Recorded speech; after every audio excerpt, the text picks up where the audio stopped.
Colleagues, today has been ugly. And when I came to the floor this morning, I planned to talk about the lesson of 1801, because I'm kind of a history nerd. And I wanted to celebrate the glories of the peaceful transition of power across our nation's history. It feels a little naive now to talk about.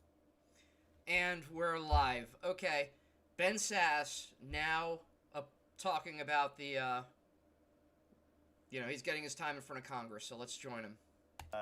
Adams willingly leaves the executive mansion and moves back to Massachusetts, and Jefferson peacefully assumes power. And people all over Europe said, that must be fake news. Those must be bad reports. There's no way any executive would ever willingly lay down power. And yet Adams, in defeat, did something glorious to give all of us a gift. I wanted to celebrate that, and it feels a little bit harder now. This building has been desecrated. Blood has been spilled in the hallways. I was with octogenarian members of this chamber that needed to have troops and police stabilize them to get down the stairs at a time when a lot of our staffs were panicked and under their desks and not knowing what was going to happen to them. It was ugly today. But you know what? It turns out that when something's ugly, talking about beauty isn't just permissible. Talking about beauty is obligatory in a time like that. Why? Why would we talk about beauty after the ugliness of today? Because our kids need to know that this isn't what America is. What happened today isn't what America is. They've been given a glorious inheritance. This is the 59th presidential election. If the vice president wasn't the chair and if the president pro tem was, I'd have made some joke that Chuck Grassley has voted in 2/3 of those 59 presidential elections. He's laughing. It's not as good as Hit Dear, Dear Dead, but it's still got a Grassley laugh.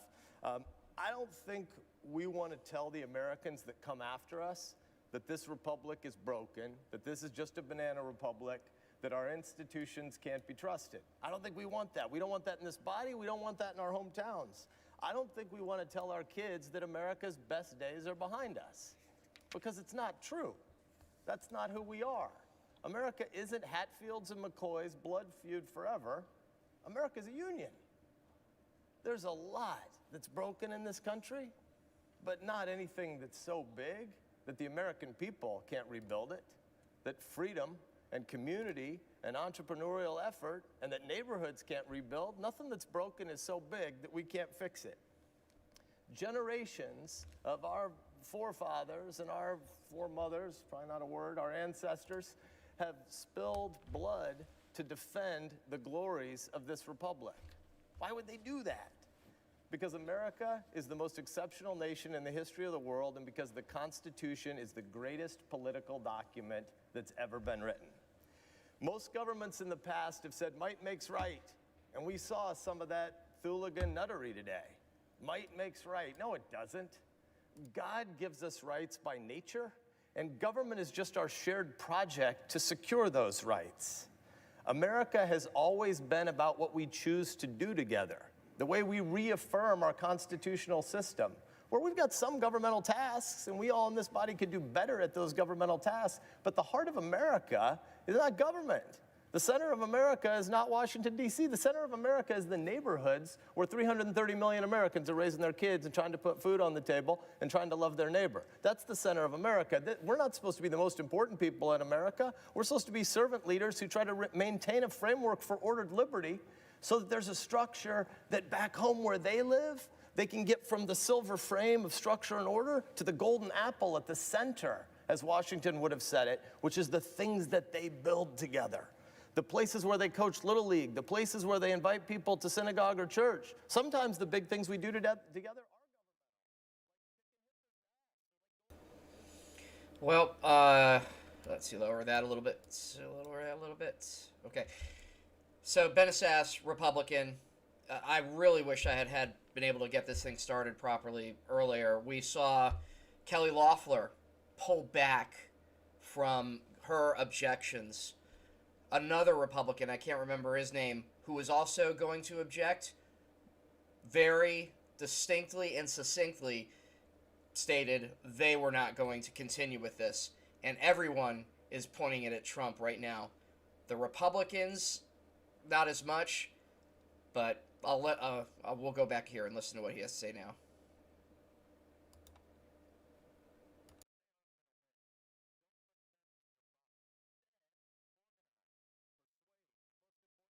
Love your neighbor.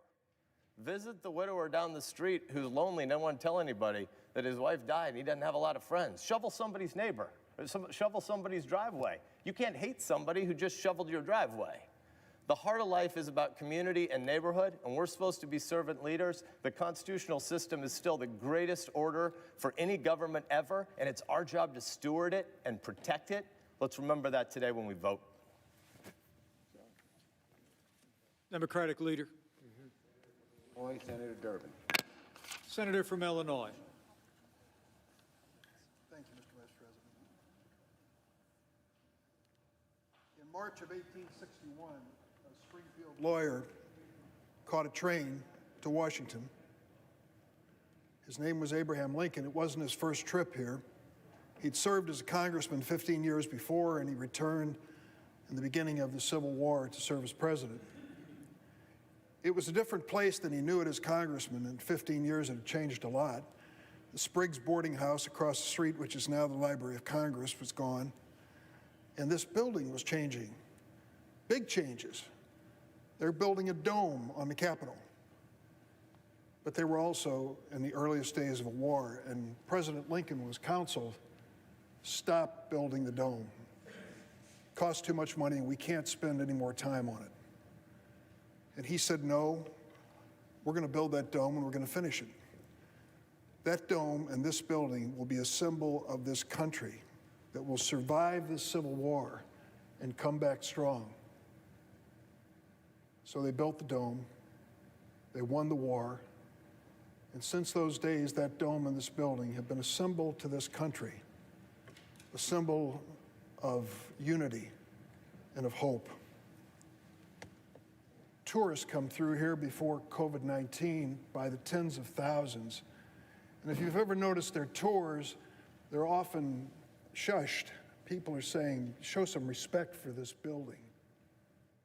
We know this building in the Rotunda as a place where some of the greatest American heroes. What a shot that is. There's the MAGA terrorists sitting outside, and all of them being damned by Congress right now. And I hope everyone's images and pictures of who they are being stored.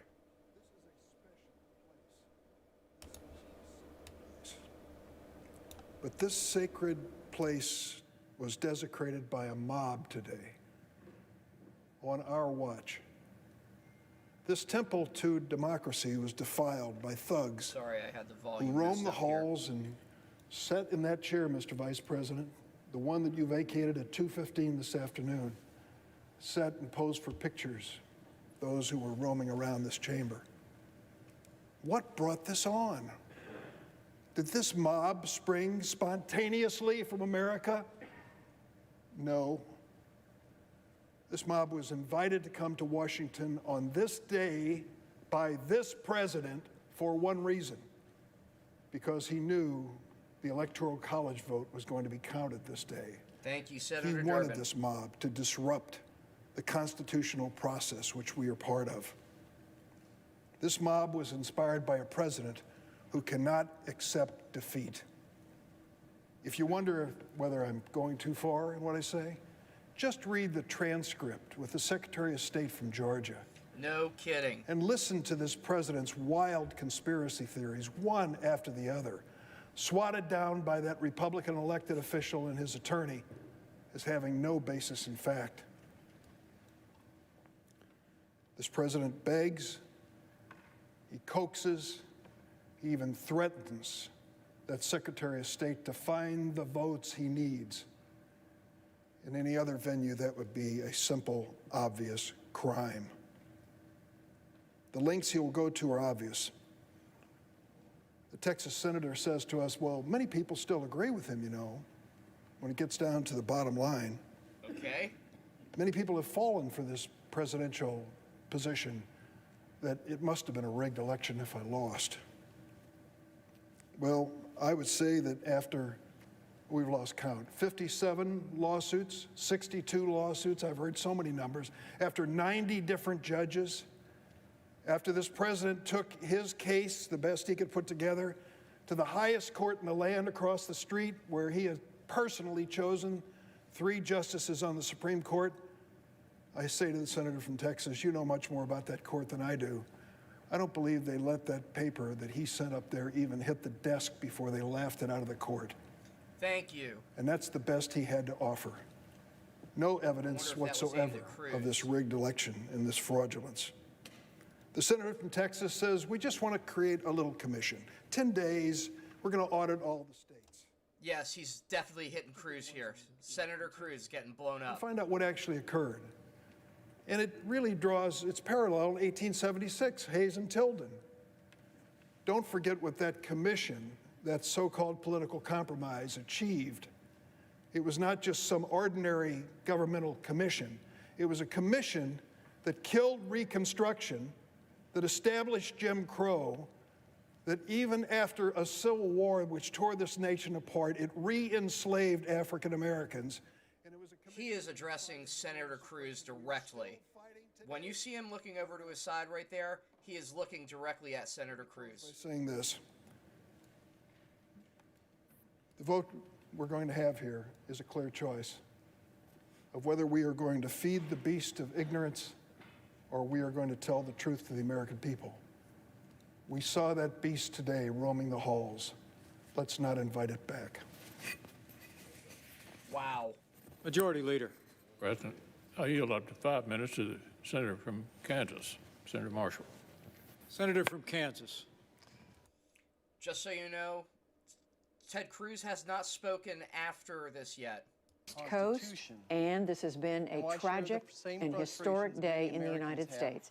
As lawmakers gather to count the votes to ensure a peaceful transition of power, President Trump riled up his supporters for more than an hour, and then a mob swarmed the U.S. Capitol, moments after Republican lawmakers began challenging the vote in Arizona.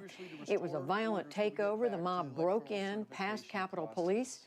Sadly, we know at least one woman was shot and killed in the halls that are meant to symbolize our democracy.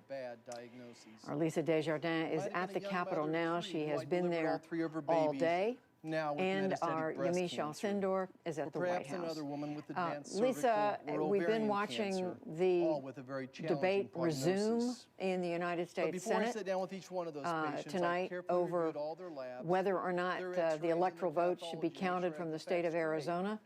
But much of the discussion has turned back to the events of this day. We've had several senators say they will no longer object to the formal counting of the votes. They will allow the certification to go forward because of what happened today. That's huge. That's right. Senator Kelly Loeffler, who I was shocked. had really the worst political day of her career, her short career in the U.S. Congress, had perhaps one of her most notable moments when she said she will no longer object to the Georgia recount or the Georgia counting because of what happened today. And I think the entire tone of this debate, which this is the debate about the presidency and the electoral count, this is when we thought was going to be about the claims of fraudulent voting, all of that. No, instead, this is really about the soul of America and about where we are, why we are here, and senators searching how to get past it.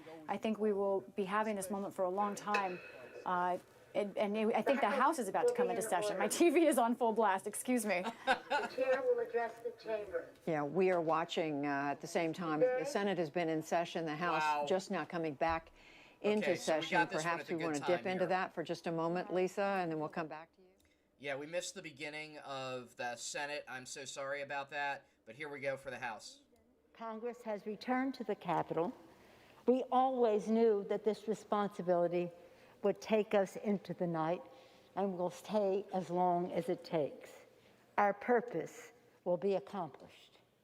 We must and we will show to the country and indeed to the world that we will not be diverted from our duty, that we will respect our responsibility to the Constitution and to the American people. On Sunday, it was my great honor to be sworn in as Speaker and to preside over a sacred ritual of renewal as we gathered under this dome of this temple of democracy to open the 117th Congress. I said that as we were sworn in then, we accept a responsibility as daunting and demanding as any previous generation of leadership has ever faced. We know that we're in difficult times, but little could we have imagined the assault that was made on our democracy today. To those who strove to deter us from our responsibility, you have failed. To those who engaged in the gleeful desecration of this, our temple of democracy, American democracy, justice will be done. Today, January 6th, is the Feast of the Epiphany. On this day of revelation, let us pray that this instigation to violence will provide an epiphany for our country to heal. In that spirit of healing, I evoke the song of St. Francis. I usually do. St. Francis is the patron saint of my city of San Francisco, and his song of St. Francis is our anthem. Lord, make me a channel of thy peace. Where there is darkness, may I bring light. Where there is hatred, let us bring love. Where there is despair, let us bring hope. We know that we would be part of history in a positive way today, every 4 years, when we demonstrate again the peaceful transfer of power from one president to the next. And despite the shameful actions of today, we still will do so. We will be part of a history that shows the world what America is made of. That this assault is just that. It shows the weakness of those who had to show through violence what their message was. My colleagues, it's time to move on. I wear this pin quite frequently. Actually, I gave it to our beloved John Lewis just a weekend or so before he left us. And it's a flag of our country, a flag of the United States of America. On it, it says, one country, one destiny. One country, one destiny, written on the flag. That was also what was embroidered in Abraham Lincoln's coat that he had on that fateful night. Lincoln's party, Lincoln's message, one country, one destiny. So on this holy day of Epiphany, let us pray. I'm a big believer. Well, I'm not, so we're going to go ahead and just let that kind of run through the background here. I think it's important to say Donald Trump only came on to tell the rioters that he loved them and they were great people.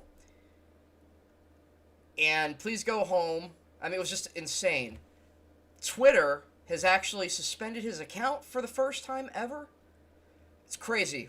All right, now here comes somebody. I rise in opposition to the objection. Gentleman is recognized for 5 minutes. Madam Speaker, it is a sad day. We are watching both chambers of the United States Congress, the House, you see on the left, where Steny Hoyer, who is the number 2 leader in the House, the majority leader in the House, and on the right, we're watching the Senate chamber. In both houses, they are debating the objection that was put forward many hours ago, earlier today, to the calling, to the counting of the votes, electoral votes from the state of Arizona. We're watching this go forward. We are waiting to see whether there will be further objections to other states or whether this is the end of it, given the violence, the assault on the U.S. Capitol today, the death of a woman who apparently was one of the protesters, just the extraordinary chain of events that unfolded that led to both chambers having to adjourn. Let's turn now for this moment to retired Navy Admiral Mike Mullen. He's the former chairman of the Joint Chiefs of Staff. Admiral Mullen, thank you so much for talking with us. This next-gen space heater is a brand new way to warm up your entire home this winter, creating a warm and cozy setting around your house. Today's events unfold. You served in Washington for a number of years. You were appointed by a Republican president to be chairman of the Joint Chiefs. You continue to serve under a Democratic president, from George W. Bush, to Barack Obama. What do you make of where we are right now in this country?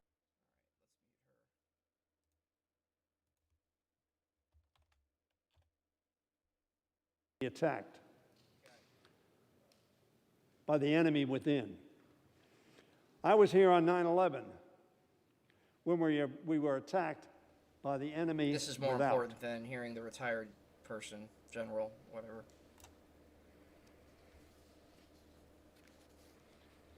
We need to all work together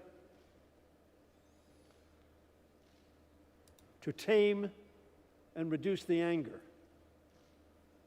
and yes, the hate that some stoke.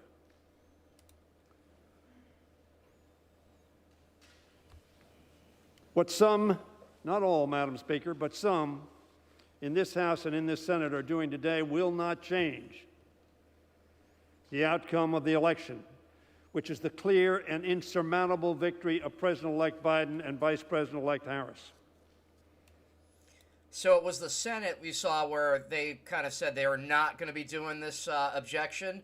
It doesn't. I'm not sure if the House is going to do that. So let's hear what he says. Before this Capitol was assaulted, before this democracy was put aside by thousands,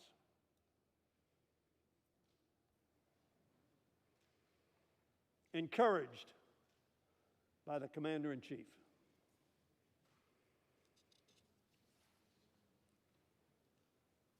Instead, all they will accomplish is to further the dangerous divisions, as I said, among our people and energize conspiracy theories stoked by our foreign adversaries, which seek to erode America's confidence in our democracy and our system of free and fair elections.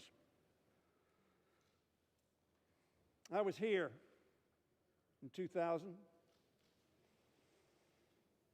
I was strongly in favor of Al Gore for president. And my candidate got more votes than the other candidate. His name was George Bush, of course.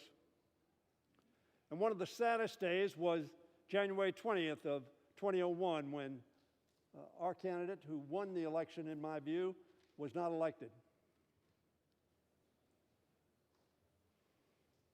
But it was also one of the proudest moments of my career,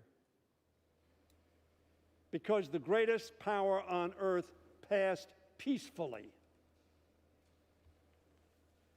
from Bill Clinton to George W. Bush. Not a shot was fired. Yep. Nobody assaulted this caucus, or this Congress, or this chamber.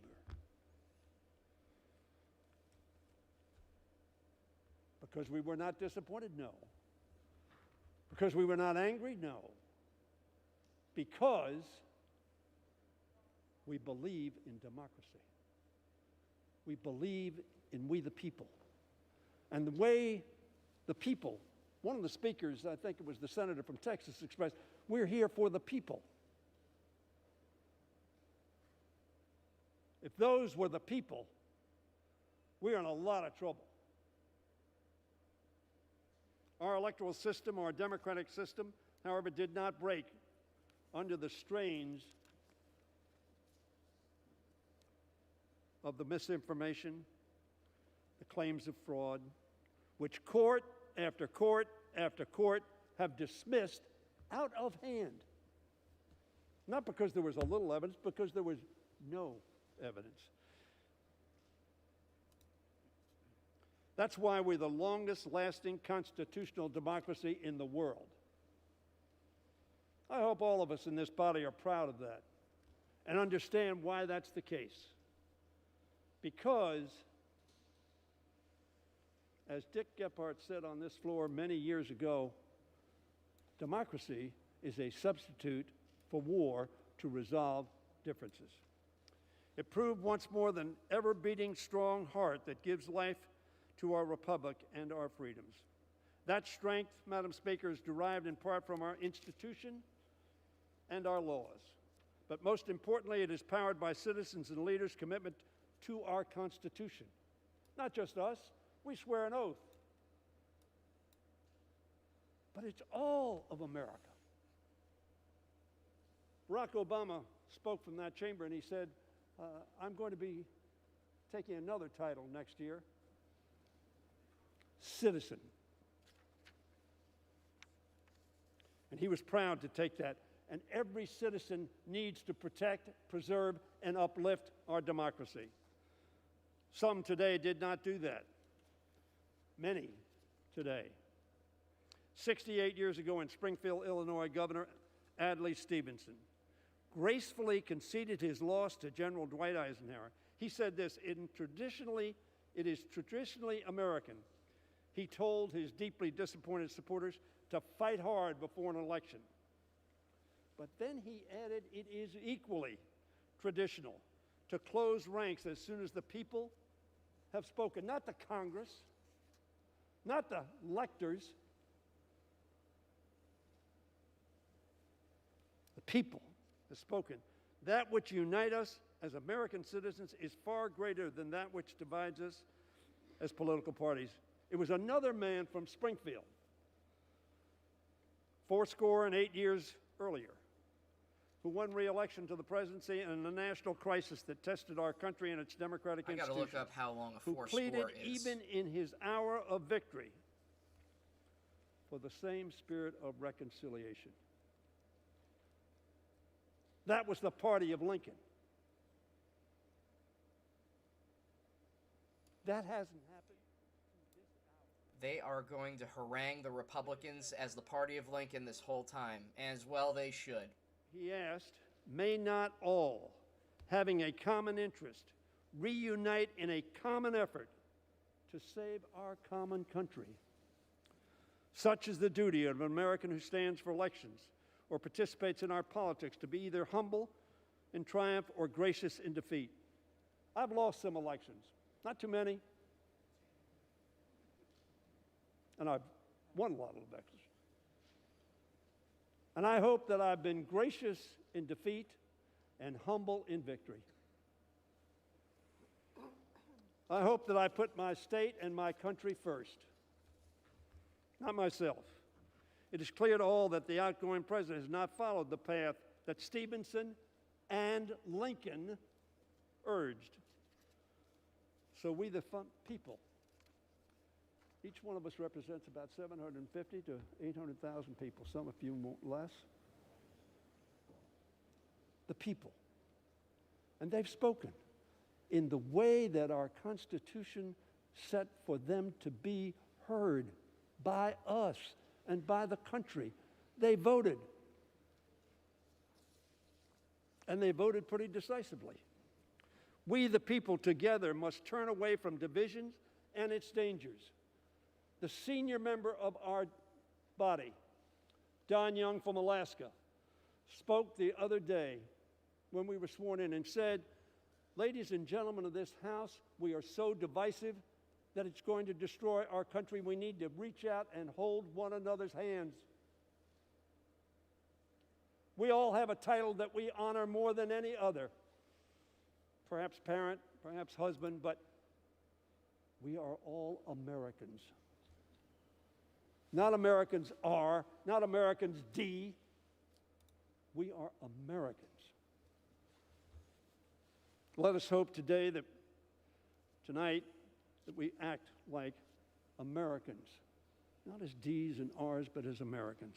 Just as Al Gore, just as Hillary Clinton, just as Adlai Stevenson, just as Abraham Lincoln, who had won that election, of course, But he had defeated people, and he said, that's not the issue. The issue is to reunite. We, the people, must again be the strong heart of our American democracy. We, the people, on this day in Congress must be agents of unity and constructive action to face the grave threats that confront us and tell those who would assault our Capitol, that is not the American way. And we, the members of Congress, who swore an oath before God to preserve and protect the Constitution of the United States and our democracy, must do so. Now, I don't usually read Senator McConnell's speeches, but I'm not speaking as a Democrat, nor was he speaking as a Republican. Good point. So here you'll hear McConnell's words that I missed earlier. We're debating a step that has never been taken in American history, whether Congress should overrule the voters and overturn a presidential election. He went on to say that he supports a strong state-led voting reform. The Constitution, he said, gives us here in Congress a limited role. We cannot simply declare ourselves a national board of elections on steroids. The voters, the courts, and the states, the voters, the courts, and the states have all spoken. 5 people said the election of 2000 was over. We didn't agree with them. But Al Gore said, we are a nation of laws. 5 people. Yes, they were members of the Supreme Court, but they were 5 people said the election is over. And I sat on that podium and saw that power transfer to George W. Bush. McConnell went on to say, if we overrule them, it would damage our republic forever. He said that, McConnell, the Republican leader in the Senate, about 2 hours ago, 3 hours ago, now 4 hours. That was not understating the point. Not understating the point at all. I'm sorry, overstating. It was not overstating. He went on to say if this election were overturned by mere allegations from the losing side, our democracy would enter a death spiral. He concluded it would be unfair and wrong to disenfranchise American voters and overrule the courts and states on this extraordinarily thin basis. And I will not pretend such a vote would be a harmless protest gesture. How presciently he spoke.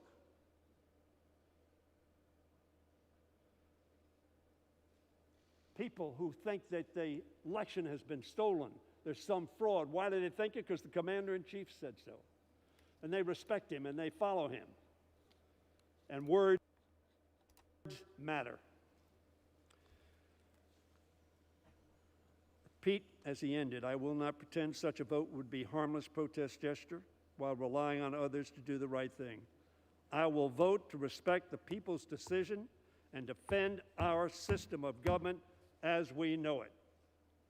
I urge my colleagues to vote no on this objection, as McConnell said, a danger to our democracy. And I yield back the balance of my time. So glad to see that.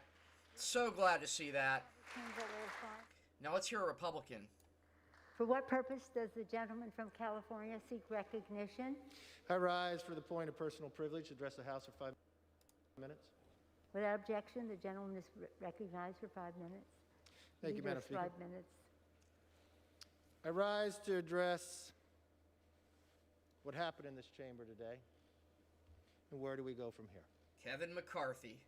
The violence, destruction, and chaos we saw earlier was unacceptable, undemocratic, and un-American. It was the saddest day I've ever had as serving as a member of this institution. The Capitol was in chaos. Police officers were attacked. Guns were drawn on this very floor. A woman tragically lost her life. No one wins when this building and what it stands for are destroyed. America and this institution is better than this. We saw the worst of America this afternoon, yet in the midst of violence and fear, we also saw the best of America.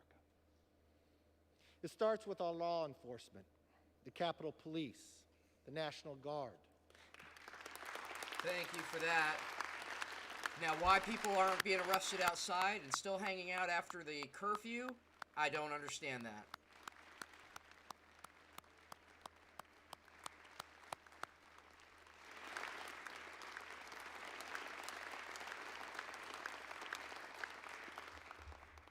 The FBI, the Secret Service, who faced the most difficult challenges but did their duty with confidence and strength.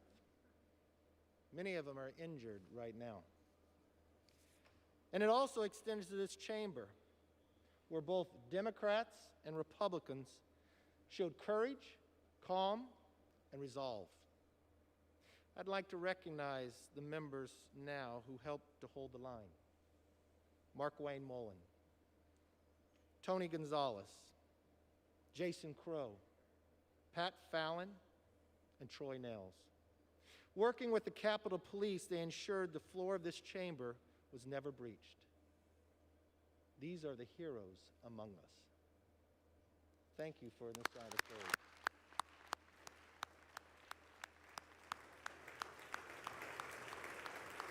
That's classy.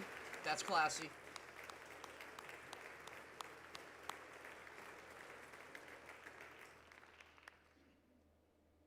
Looking back on the past few hours, it is clear this Congress will not be the same after today. Now, he is one that was going to object. And I hope it will be the better. I hope not just this institution, but I hope every American. So we're all waiting for that. Pauses for that moment and thinks among themselves that we can disagree with one another, but not dislike each other. We can respect the voices of others. There's many times we debate on this body, and we should. There's many times we can get heated. I still consider Steny Hoyer a very good friend. There's times I get upset. I'll call him at home to express what things I may not see fair or just. But that's the way we should handle things. The majority leader is right. We are all Americans first. But should we also think for a moment, what do we put on social media? What do we convey to one another? Just because you have a personal opinion different than mine, you have a right to say it, but nobody has a right to become a mob. And we all should stand united in condemning the mob together. Donald Trump. That's Donald Trump.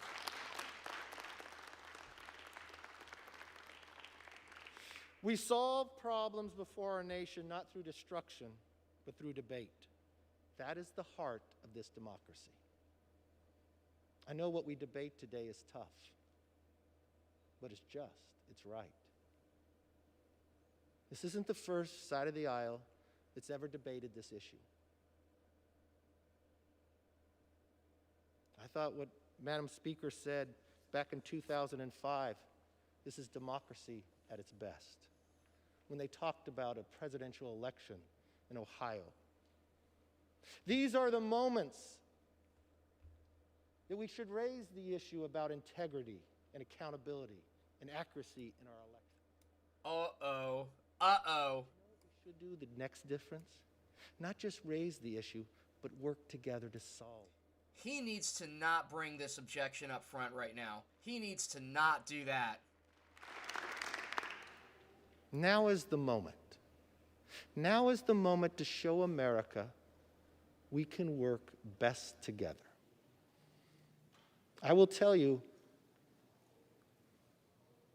the size of the majority is slim, so it gives us the opportunity to make that happen. The only thing that can hold us back is the will of one another to do it. This side of the aisle always believes and working with anybody who wants to move it forward. That does not mean that we're going to agree 100% of the time. That does not mean our voice cannot be heard. That does not mean we cannot be treated fairly. We should be. That may mean on the size of committees. That means on our ability to offer an amendment.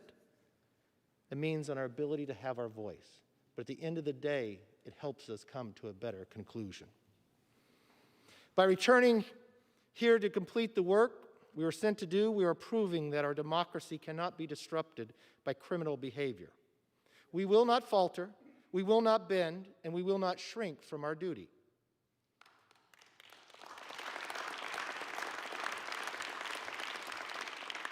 Let me be very clear. Mobs don't rule America. Laws rule America.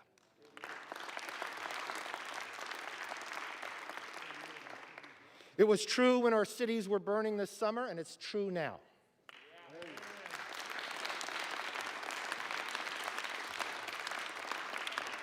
When Americans go to bed tonight, their lasting memory should not be a Congress overrun by rioters. It must be a resolute Congress conducting healthy debate. We may not disagree on a lot in America, but tonight we must show the world that we will respectfully but thoroughly carry out the most basic duties of democracy. We will continue with the task that we have been sent here to do. We will follow the Constitution and the law and the process for hearing valid concerns about election integrity. We'll do it with respect. We will respect your opinion. We'll respect what you say, and we're willing to listen to it. I think the nation will be better for it on both sides of the aisle. Let's show the country the mob did not win. I got to step away. We have a job to do it. Let's do it with pride, and let's be better when the sun rises tomorrow. With that, I yield back, Madam Speaker. For what purpose does the gentleman from Arizona seek recognition? Madam Speaker, I rise in opposition to the objection. Over the last few hours, we have seen the consequences of dangerous, un-American rhetoric, an armed insurrection against the seat of government of the most powerful country on earth, a breach of this Capitol building to attack Congress, something that has not taken place since the British occupied this building during the War of 1812, an attempted coup spurred by rhetoric coming from those who are looking out for themselves, not country. And it is stunning, Madam Speaker, that there are some in this House who have voiced support for what happened. It was not a protest. It was treason. It was sedition. And it should be prosecuted as such. At its root. I don't know if he objected or not. Damn. Disease that has infected our politics, one that will make some political leaders do anything, including lie and incite violence to hold on to power. That's what we're seeing before our very eyes. In contesting the outcome of this election, my Republican colleagues make contradictory argument that puts party and power before country. They argue the election results were valid when it showed they won their races, but the same ballots were somehow fraudulent when it produced a result President Trump did not like. Keep the results we like, they demand. Cancel the one we don't. That's not how democracy works, and neither is armed insurrection. Here's the truth. Arizona has a long bipartisan record of conducting safe, secure, and fair elections. And I say that as someone whose party has more often than not been on the losing end of those elections. This last election was once again safe and secure. And I commend our state and county election officials, public servants on both sides of the aisle for making Arizona proud once again. We are here because the case that Republicans have brought before us has failed in court over and over and over again. My colleagues say, let's go back to the state. Let them decide. My friends, Arizona has spoken. They have sent the correct electors. Arizona's Republican Attorney General, one of the most partisan in the country, said, quote, There is no evidence, there are no facts that would lead anyone to believe the election results will change, unquote. The Republican Speaker of our state house has told us he doesn't like the results of the election, but they are the right results. Joe Biden has won Arizona. The state Supreme Court, made up entirely of justices appointed by Republican governors, they have spoken too. The court said the president's challenge, quote, fails to present any evidence of misconduct, illegal votes, or that the Biden electors did not in fact receive the highest numbers of votes for office, end quote. Look to the words of one of the president's own campaign chairs in my state, our governor, Doug Ducey. Our governor, he loves the president. He's been so loyal. He made sure the president could hold large rallies in our state in the middle of a pandemic. The governor personally attended them. They spoke so often that the governor gave the president a special Hail to the Chief ringtone on his phone. After Election Day, as the legal challenges played out, the governor kept quiet. But when the truth became clear, even he acknowledged, quote, Joe Biden did win Arizona, unquote. And I'm grateful that, in this instance, the governor put law, not partisan politics, first. And I urge my colleagues in the House to follow his lead. Each and every one of us in this House, the People's House, swore an oath to preserve, protect, and defend our Constitution against all enemies, foreign and domestic. Over the last few hours, we have gained a better understanding of what that means. The future of the Constitution, the most precious of the founding documents of the greatest democracy humankind has ever known, is in our hands. Defending democracy is not and should not be a partisan task. It is a sacred one. Right here, right now, we must recognize that fidelity to the founding principles of our nation are not about loyalty to one man, but rather to ensure that government of the people, by the people, and for the people shall not perish from the earth. The world is watching us all right now. We must get it right. Reject this ill-conceived attack on our democracy. I yield back. Thank you, Madam Speaker. Thank you, Jim. Thank you. Now, will they be objecting? For what purpose does the gentlewoman from New York seek recognition? Madam Speaker, I rise to support the objection. Gentlewoman is recognized for 5 minutes. Oh, shit. Madam Speaker, I rise with a heavy heart. This has been a truly tragic day for America, and we all join together in fully condemning the dangerous violence and destruction. What a piece of shit. Americans will always have the freedom of speech and the constitutional right to protest, but violence in any form is absolutely. She is working right now for the lies, the mob. I don't care what she says now. She needs to be prosecuted. She needs to be banned from Congress. And the American people.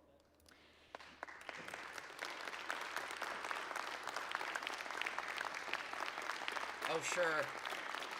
She compliments the Capitol and the people that kept her safe.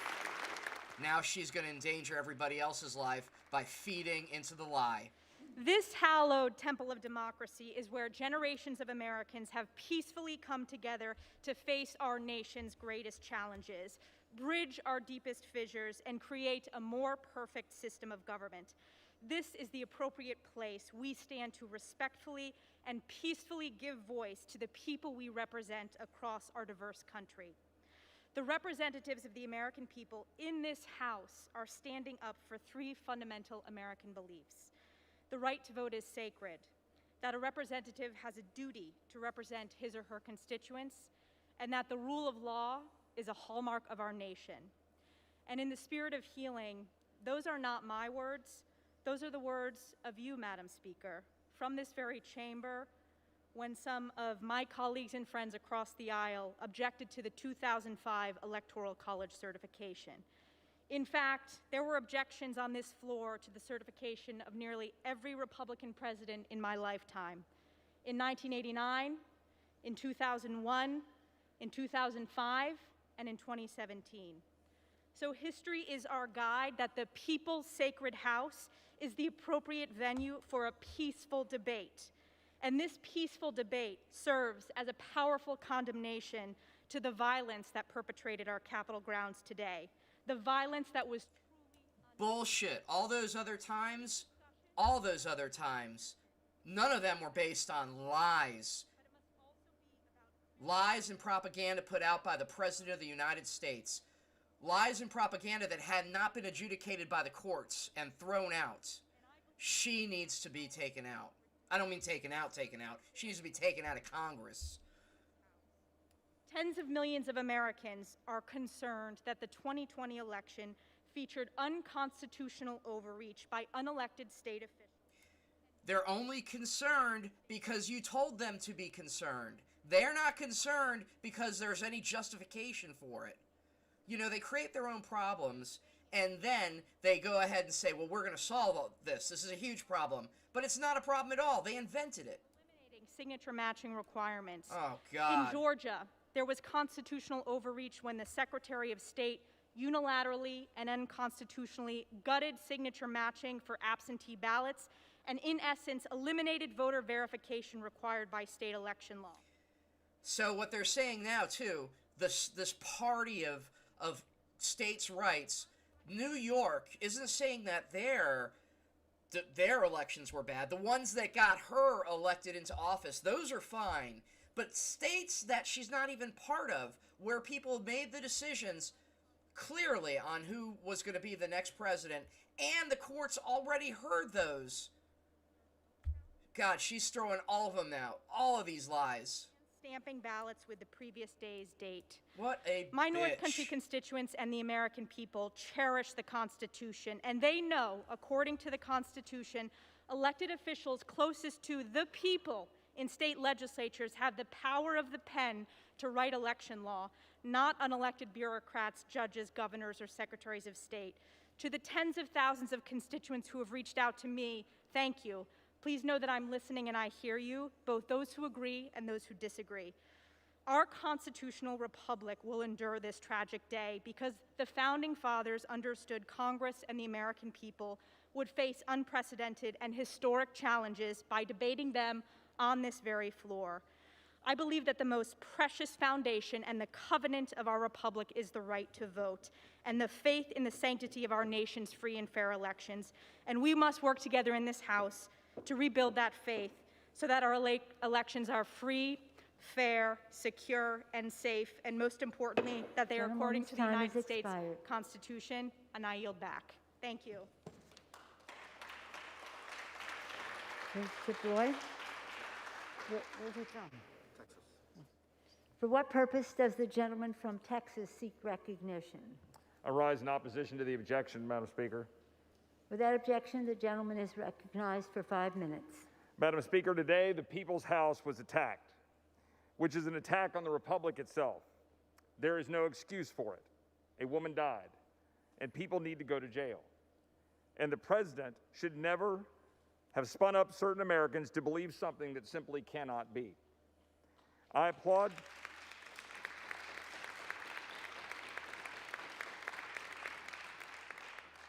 House leadership of both parties for bringing us back to do our job, which is to count the electors and no more. The problem we face, though, is even bigger. We are deeply divided. We are divided about even life, liberty, and the pursuit of happiness, the words which used to bind us together. Now at times tear us apart because we disagree about what they even mean. My constituents at home in Texas are genuinely upset, I say to my colleagues on the other side of the aisle, about a constant barrage of those who wish to remake America into a socialist welfare state, efforts to attack our institutions, tear down statues, erase our history, defund our police. We've seen the debasing of our language. We teach our children that America is evil. We destroy our sovereignty and power cartels. We attack our Second Amendment. We've destroyed small businesses through lockdowns. We divide ourselves by race, and we can't even agree that there is man and woman, and we extinguish the unborn before they even have a chance to see daylight. But at the heart of our path forward lies the essence of our republic. Its cornerstone, that we are... That was a montage of Republican bullshit and propaganda right there. But he still says he stands against the objection. Agreeing to disagree. Free to live according to our own beliefs and according to the dictates of our conscience. Now, many of my colleagues were poised this afternoon to vote to insert Congress. Even threw in some transphobia. Classy. Rejecting the sole official electors sent to us by each of the states of the Union. I hope they will reconsider. I can tell you that I was not going to, and I will not be voting to reject the electors. And that vote may well sign my political death warrant. But Which so is be a it. shame. I That's swore an oath to ridiculous. uphold the Constitution of the United States, and I will not bend its words into contortions for personal political expediency. Thank you.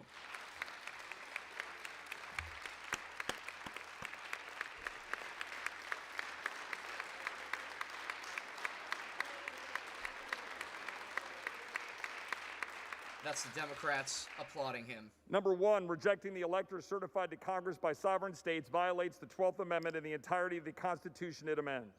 Notwithstanding claims that you must read certain sections first, it is clear, it is black and white, we count. It is ministerial, and our only job is to count the electors before us. We have only one slate of electors per state sent to us under color of law and no more. Number two, to the extent you believe we do have constitutional authority to reject, we are arguing using incomplete and often misleading data points to prove it. I'm not afforded time to go point by point, but there are more misleading claims than legitimate ones. Three, rejecting the electors ignores the founders' specific admonition that Congress not choose the president, as articulated in Federalist 68. Indeed, in fourth point, the founders drafted the inclusion of a phrase specifically putting Congress into the manner of the election process, then specifically rejected it. Five, if more than a trivial block of this body votes to reject a sovereign state's electors, it will irrevocably empower Congress to take over the selection of presidential electors. And doing so will almost certainly guarantee future houses will vote to reject the electors of Texas or any of our states for whatever reason. Six, voting to reject the electors is not remotely consistent with our vote on Sunday, a vote I forced to highlight the very hypocrisy to accept the outcome of the election of ourselves. Through elections conducted under the same rules, by procedures put in place by the same executive branch officials, impacted by rulings from the same judges, state and federal. To do so is entirely inexplicable on its face. The argument for rejection most given by my colleagues is based on the allegations of systemic election abuse by executive or judicial branch officials interfering with the legislatures thereof in Article 2. Many states made poor policy decisions. Whether these poor policy decisions violate state law is a contested matter and a matter for the states to resolve for themselves. More, 5 of the 6 legislatures are controlled by Republicans. Not one body has sent separate electors. Not one body has sent us even a letter by a majority of its whole body. The only body, the Pennsylvania Senate, who managed to come up with a majority of Republicans to complain, only did so yesterday in an 11th hour face-saving political statement. Not one GOP statewide official has formally called on us to change. Not one law enforcement organization, state or federal, has presented a case of malfeasance. History will judge this moment. Let us not turn the last firewall. He is blasting the GOP. Populist rage for political expediency, when there's plenty of looking into the mirror for Republicans to do for destroying our election systems with expansion of mail-in ballots. I may well get attacked by this, but I will not abandon my oath to the Constitution. Has expired. And I will make clear that I'm standing up in defense of that Constitution to protect our Federalist order in the Electoral College, which empowers the very states we represent to stand athwart the long arm of the federal government. Sorry. I submit this respectfully and humbly. He got a better reception from the Democrats than he did from the Republican side. For what purpose does the gentleman from Alabama seek recognition? Oh boy. I rise in support of the objection. Oh, fuck On that Alabama. objection, the gentleman is recognized for 5 minutes. Madam Speaker, for years, Democrats and their media allies deceived America about Trump-Russian collusion and the extent of foreign interference in the 2016 elections. Yet, in 2020, Democrats promoted massive foreign interference in American elections by helping illegal aliens and other non-citizens vote in American elections, thereby canceling the votes of and stealing elections from American citizens. Want evidence? Exhibit A. In 1993, Democrats rammed through Congress the National Voter Registration Act, making it illegal to require proof of citizenship that prevents illegal aliens and non-citizens from registering to vote. Why did Democrats do that? Simple, to steal elections, of course. Exhibit B, how bad is the non-citizen voting problem? In 2005, Democrat President Jimmy Carter...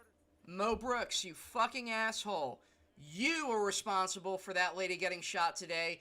You are going to be responsible for the people that are going to be hurt moving forward. You are putting up the lies and then doing your... I'm here to solve the problem. You created the problem, you ass. General Accountability Office report discovered that up to 3% of people on voter registration lists are not U.S. And notice he's yelling. He's yelling at everybody like he's the guy who's been put upon. What a fucking prick. 39 non-citizens. 8% admitted voting in American elections. As an aside, I have seen higher percentages in other studies. Exhibit E, the 2010 census counted 11 million illegal aliens in America. Exhibit F, a 2018 Yale study estimated as many as 22 million illegal aliens in America. Exhibit G, the math means between 880,000 and 1.72 million illegal aliens illegally voted in the 2020 elections. Exhibit H, in 2014, Old Dominion University and George Mason University professors surveyed non-citizens. This asshole right now seriously thinks if he can go through the entire alphabet, it means that there's actually a reason. This guy is such a goddamn asshole. I can tell you what, I could probably never become a House representative just because I could not sit quiet through this crap. In fact, as you can see, I can't do it. I can't do it. I'm putting him down now. I'm turning him down. The guy is fucking full of it. Okay, here he comes. Exhibit J. Oh, god damn it. Yeah, no. The alphabet. He needs to get slammed down. Whoever's coming next needs to do it.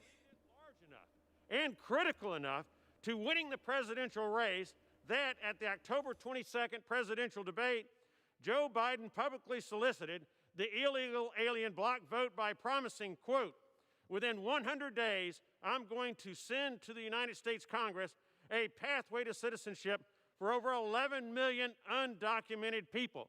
Ladies and gentlemen, Madam Speaker, that is the pot of gold at the end of the rainbow for illegal aliens.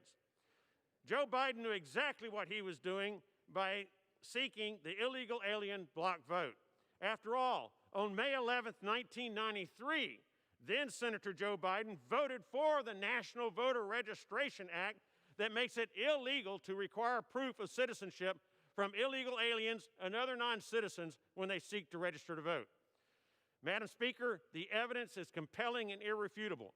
Non-citizens overwhelmingly voted for Joe Biden in exchange for the promised amnesty and citizenship, and in so doing, helped steal the election from Donald Trump, Republican candidates, and American citizens across America.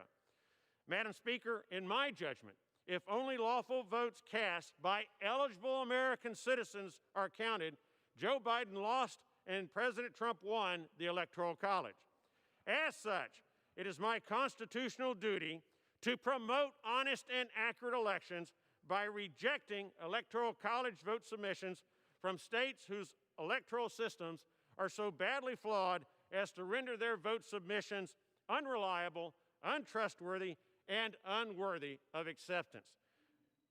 Madam Speaker, I yield the remainder of my time to the opposition.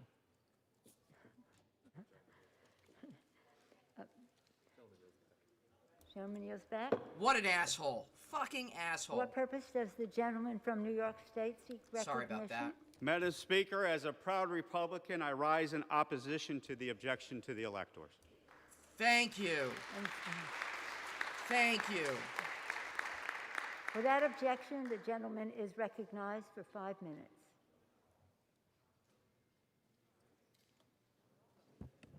Madam Speaker, I come to this side of the aisle as a proud Republican, but most importantly, he just joined as a proud American. The Democratic side. He Today left the Republican side to give this. He's at the Democratic on our democracy. Microphone right now. I love this institution. I love the United States Congress.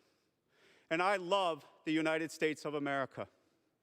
And what I saw today was mob rule that spat upon the blood of my father that is in the soil of Europe and in the soil of Korea. You can hear in his voice. And who gave us, through that blood, this sacred Constitution and the sacred ability to lead this world as a power that says we settle our differences not with mob rule, we settle our differences through elections. And when those elections Yeah, he's definitely over, upset, as well he should be. We have a peaceful transition of power. Now, make no mistake to my colleagues on the Democratic side of the aisle. Okay, here it comes. I will be passionate in my disagreement with you. I will be passionate in my ideas for the future of this country. And I will fight for my Republican ideas that I hold near and dear. But I will stand with you tonight and send a message to the nation and all Americans that what we saw today was not American, and what we see tonight in this body shall be what we do in America, and that is to transfer power in a peaceful way. And with that, I yield to my best friend in Congress and a Democrat, Josh Gottheimer, my co-chair of the Problem Solvers Caucus. Wow. Thank you so much. Yeah, stand up for him. Oh, and even Republicans are joining him. That Mo Brooks asshole didn't get that. I thank my friend for yielding and for standing with me and with all of us. Tom Reed is my co-chair of the Problem Solvers Caucus. He's a Republican, and I'm a Democrat. When it comes to policy views, we often disagree. But at the end of the day, we are united as Americans. My good friend, like me, always puts country first. Today, a group of lawless thugs sought to upend the Constitution and the peaceful transition of power because they didn't like the outcome of the presidential election. So they tried to nullify it using improvised explosives, shattering windows, breaking down doors, injuring law enforcement, and even tearing down the American flag that rises above this beacon of democracy. But their attempt to obstruct democracy failed. Their insurrection was foiled. The American people and the greatest democracy the world has ever known won. Abraham Lincoln, who served in this very body, famously said, "A house divided against itself cannot stand." That's why, for the sake of this country, we must stand together, united, and celebrate a peaceful transition of power. In 14 days, President-elect Biden will be sworn in, and despite all of our differences, I have faith that for the American people, we will come together. Democrats and Republicans, committed to unity, civility, and truth. We will recognize our higher purpose to help America through these dark days. That is the only way we will beat COVID, rebuild our economy, and stand up to threats at home and abroad. Working together as Democrats and Republicans, I know our best days will always be ahead of us. I yield back.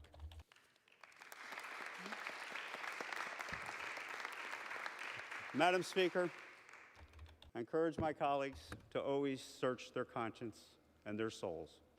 And I respect my Republican colleagues and my Democratic colleagues. But today, let us pause and remember what happened here today. Let us pause that our tenure in this Congress will far surpass the time that we stay here. And let us pass and cast our votes today, recognizing that what we do here today will set the course of this institution for years to come. And this institution, Madam Speaker, shall not fail, because the United States of America shall forever be the beacon of hope, the inspiration to all, and may God bless our great country. I yield back.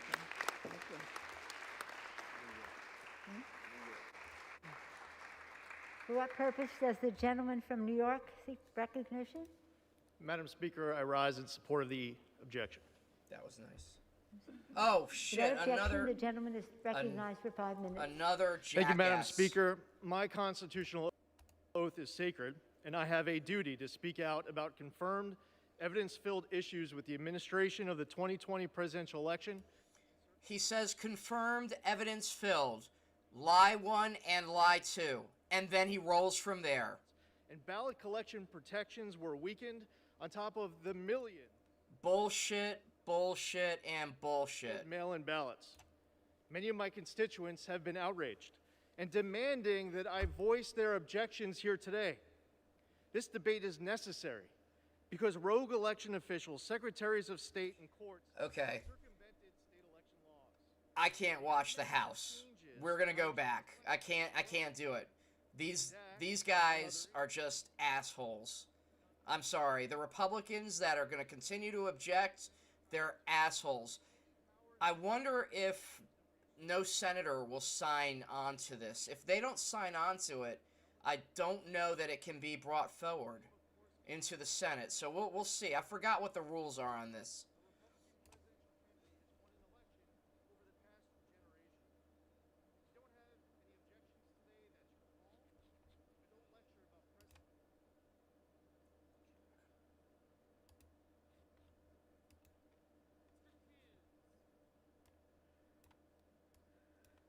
Mr. Cornyn.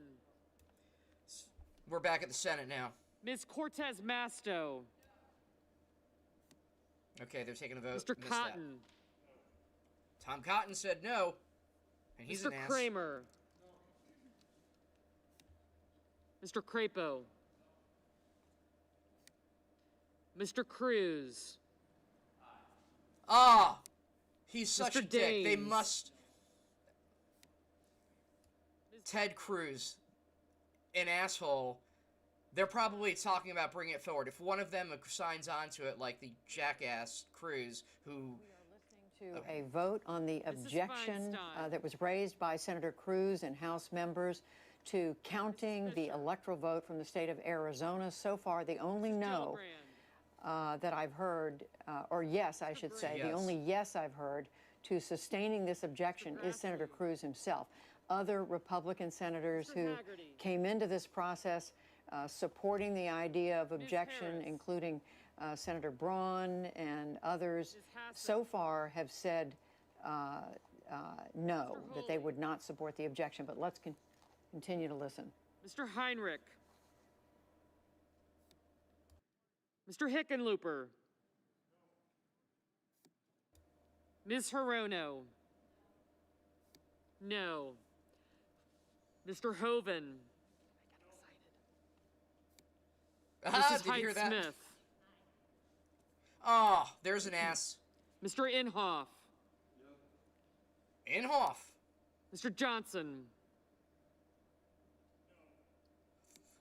Mr. Kane.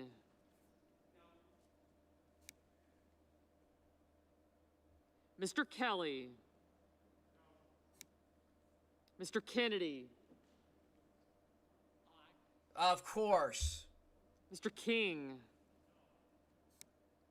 Ms. Klobuchar. Mr. Langford. Mr. Leahy. Mr. Lee. Mrs. Loeffler. There she is. I'm surprised. Mr. Lujan. That was Kelly Loeffler, who just lost Ms. Lummis. to Warnoff. Mr. Manchin. And Manchin. Thank God. Mr. Murphy. He's a wild card. Mr. Marshall. Oh. Mr. I thought McConnell. no one was going to do this. Mr. Menendez. So I think I have 4 Mr. ayes. Merkley. Mr. No, Moran. 4 ayes. Yeah, 4 ayes. Ms. Murkowski. Mr. Murphy. Mrs. Murray.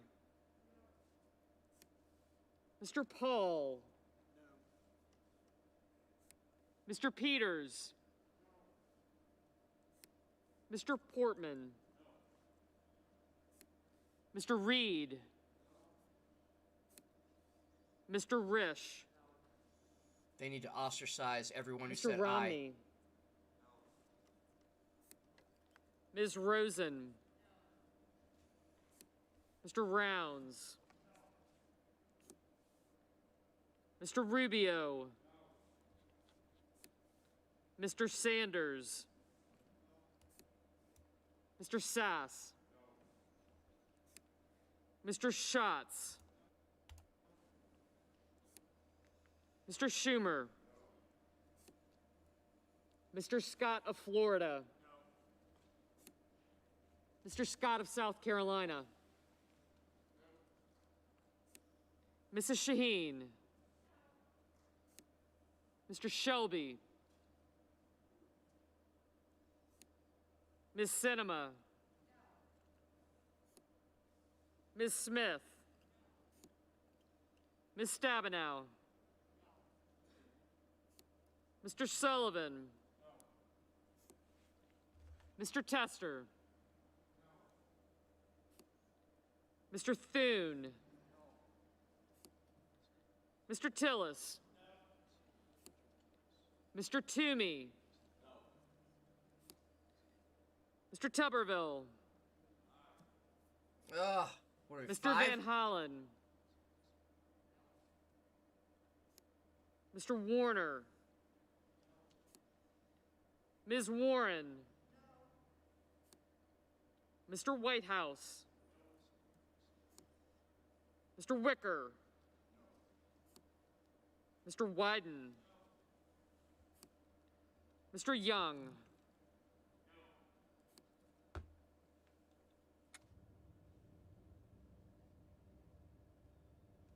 That's not me.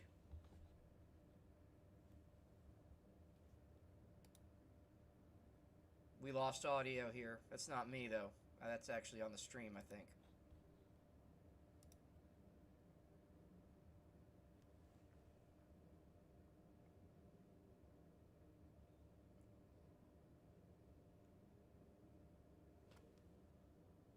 Come on. All right, well, while they're working on whatever that is, so it sounds like 5 ayes. Ted Cruz, yeah, well, obviously Ted Cruz. You heard a few others there. Now I don't remember the names of them. They should. I'm surprised they don't actually have them up here. Oh, here we go. They are counting the votes in the Senate on the objection to accepting the vote count, the electoral vote count from the state of Arizona. We're about to hear the call of the chair. There clearly was a majority against accepting the objection, but let's hear what the numbers are.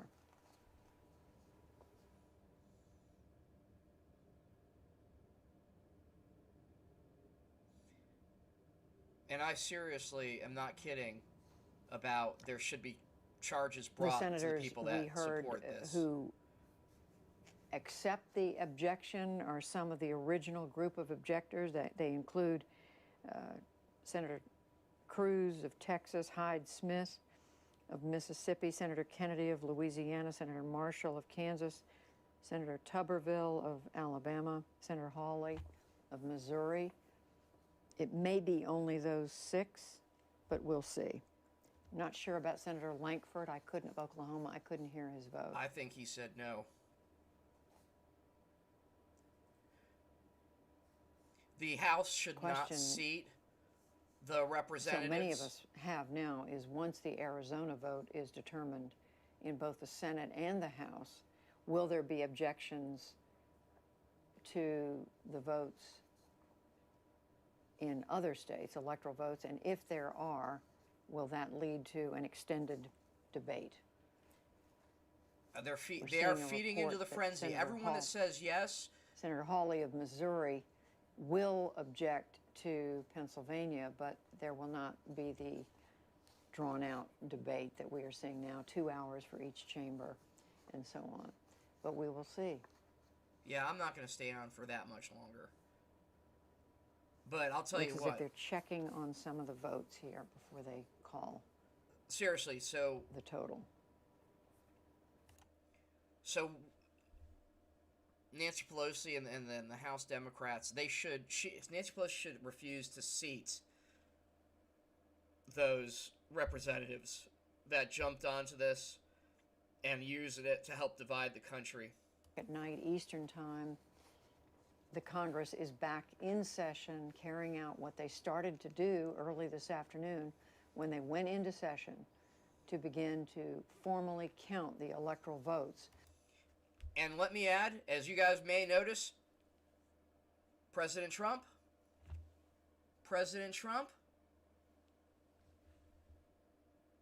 both the House and the Senate, where they would go off and debate these objections. You see the video we are showing you now, the right, the Senate chamber, as we wait for the vote to be announced, and the left, the House,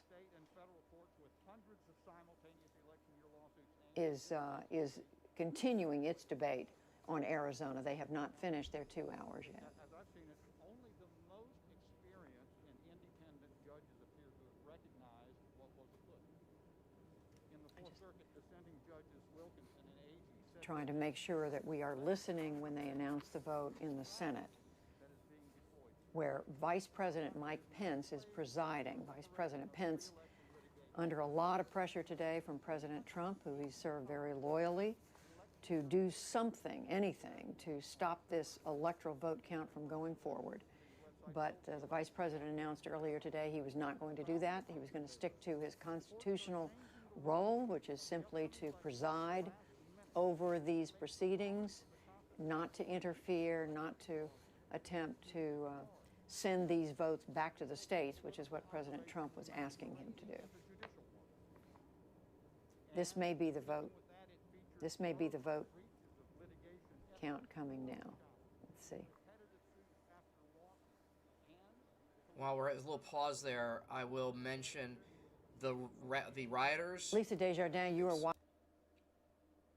The rioters and the terrorists were chanting, "Bring Pence, bring Pence, bring Pence, bring Pence." They wanted his ass because Donald Trump tweeted for them.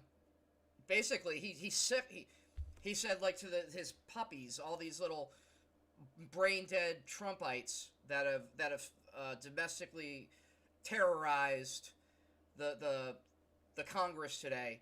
He said sick 'em, basically sick 'em on Pence. I don't know if you saw his tweets earlier. Okay, let's see here. The yeas are 6, the nays are 93. The objection is not sustained.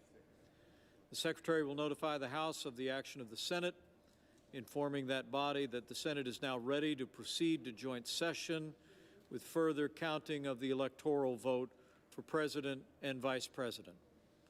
Majority Leader. Mr. President. So, colleagues, here's where we are. We have a few more speakers now as we wait for the House to finish their debate and vote. We expect the House to finish voting on Arizona between 11:30 and midnight. I ask unanimous consent the Senate be in a period of morning business with the following senators permitted to speak therein for up to 5 minutes each: Senator Toomey, Senator Rubio, Senator Collins. And on our side, Senators Wyden, Hirono, and Coons. Finally, following their remarks, the Senate stand in recess subject to the call of the chair. No. Maybe not. Uh-oh. We may- Wait. Okay, so we'll figure it out.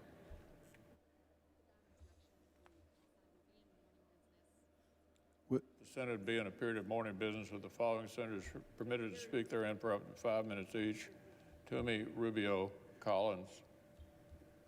Wyden, Hirono, and Coons. Without objection.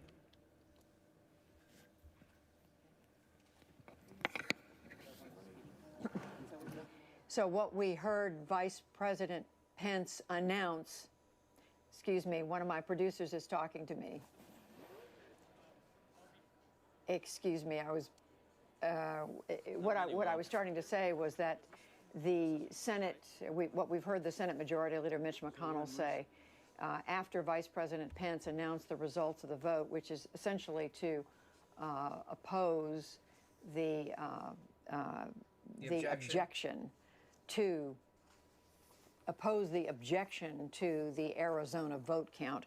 The vote was 93 against the objection to 6-4 in favor of the objection, which is a significant reduction. Originally, there were about 13 Republican senators who said they were prepared to support objections. That was reduced to 6 after the events of today. Yeah, remember, these lunatics can get primaried now by more crazy Trump lunatics. This terrorist thing is not going away.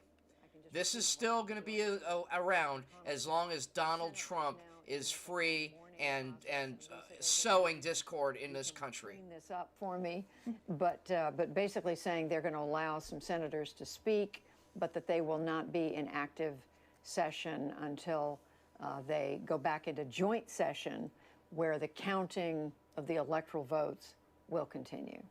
I have to say, I'm experiencing sort of a comfort, as if I'm able to drink, you know, a nice cup of hot tea or something to explain process versus explaining the violence that's happened at the Capitol. So let's talk about this process.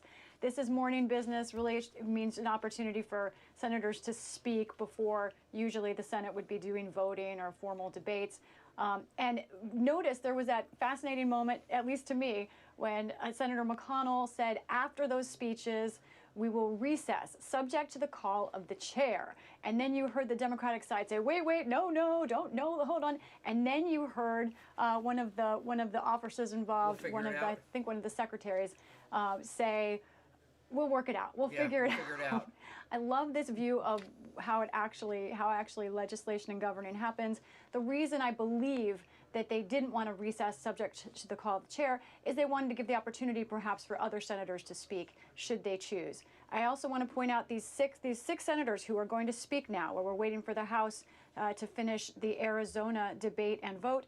None of them is an objector to the Electoral College count. So it'll be interesting to see what they say, but these are all senators, including prominent Republicans, Toomey and Collins especially, who have really railed against the idea of objecting. Toomey, of course, significant because his state, Pennsylvania, is one of them on the docket for possible objection. And as you say, it does look like I jinxed us, and Senator Hawley will in fact object. And of course, we want the process to continue, but Senator Hawley. Also, you know, it's been a long day. Super mega asshole. It's been a long day, and on Senator Hawley, where you and I were discussing earlier what he was going to do, whether he was going to go ahead with objecting to the Pennsylvania electoral vote count. Further reporting has it that he will object, but then he will call for the vote to move ahead, that it may not be the full 2 hours, but we will see. Yeah. This will all unfold. It looks as if it's not going to end soon. Just the calling of states will take some time. The House continues its debate on the Arizona objection. That won't finish up until 11:30 or 12, according to Mitch McConnell, the Senate Majority Leader. That's Eastern time, and as you say, Lisa, the Senate stands in a kind of a recess until the joint session gets underway. It may not happen until close to May I sneak in one more nerdy fact? Knowing our viewers, they probably picked up quickly on the fact that those votes, 93 against the objection, 6 for sustaining it, do not add up to 100 senators. Many of our viewers probably understand why, but for those who don't, the reason is there are only 99 senators at this moment. Senator Perdue of Georgia, his term ended on Sunday with the end of the previous Congress. Senator Loeffler remains in her seat because it was a special seat. She was appointed to it. She was not elected. That one vote that we don't have on the floor is the vacant Georgia seat, formerly occupied by Senator Perdue, and now vacant until there is official certification of that election. So that's why there's one vote short, and also why there's no one else from Georgia, no other Republican who could object to the electoral count from that state. I like this lady. She kind of reminds me of an ex-girlfriend of mine, although she's much nerdier. So anyways, I am not going to continue this just because it's getting late. I'll probably be listening to it while laying down. But anyways, thank you so much for joining me on this stream, and just give feedback if you like. All right, I'm going to sign off. Thank you